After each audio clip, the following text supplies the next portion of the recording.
Exit le centre commercial Chantereigne. Mais ce n'est qu'un au revoir. C'est à quelques centaines de mètres seulement de l'actuel carrefour que le projet de transfert et d'extension va se faire.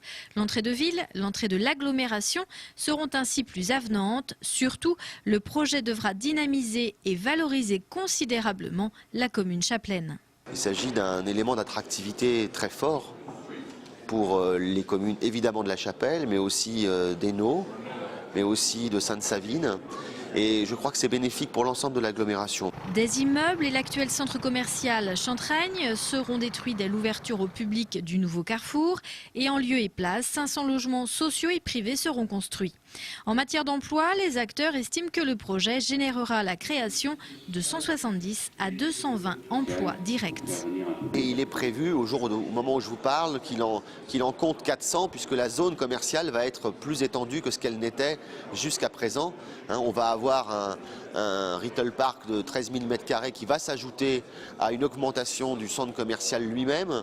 Donc on est dans un dispositif qui est beaucoup plus important que celui que l'on connaît. Une attractivité dont va bénéficier également l'agglomération à travers d'autres communes limitrophes comme l'Hainaut ou Sainte-Savine. En termes d'emploi, je pense qu'on travaillera ensemble pour trouver les postes à pourvoir de la part des Saviniens et puis des Chapelains ou des Noyats, puisque nous sommes vraiment dans une situation de proximité. Et puis en termes, je dirais, de ressources, c'est pas neutre pour la commune de Sainte-Savine, puisque cette implantation va générer une taxe locale d'équipement dont on va être bénéficiaire. Et puis à terme, des impôts fonciers, effectivement, qui seront perçus essentiellement par la ville de Sainte-Savine. L'hypermarché, la galerie commerciale et une station-service seront donc édifiés dans un site requalifié, restructuré, revalorisé. En outre, ce transfert extension, qui va coûter 60 millions d'euros au groupe, s'inscrit dans une démarche haute qualité environnementale et c'est une première pour Carrefour. Nous allons viser une certification HQE, donc qui est un engagement fort pour être responsable de ce qui se passe autour de nous et d'être proche de la planète et du futur de la planète.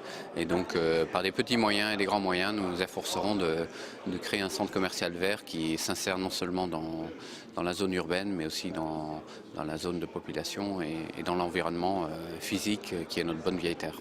Le projet du nouveau centre commercial, s'il s'inscrit dans le développement durable, s'inscrit également dans une forte volonté d'emploi sur le bassin chapelain. Un accord a été signé entre Carrefour Property et la mairie de la Chapelle-Saint-Luc, dans lequel le groupe s'engage à participer à l'insertion professionnelle et au recrutement des demandeurs d'emploi de la zone urbaine sensible.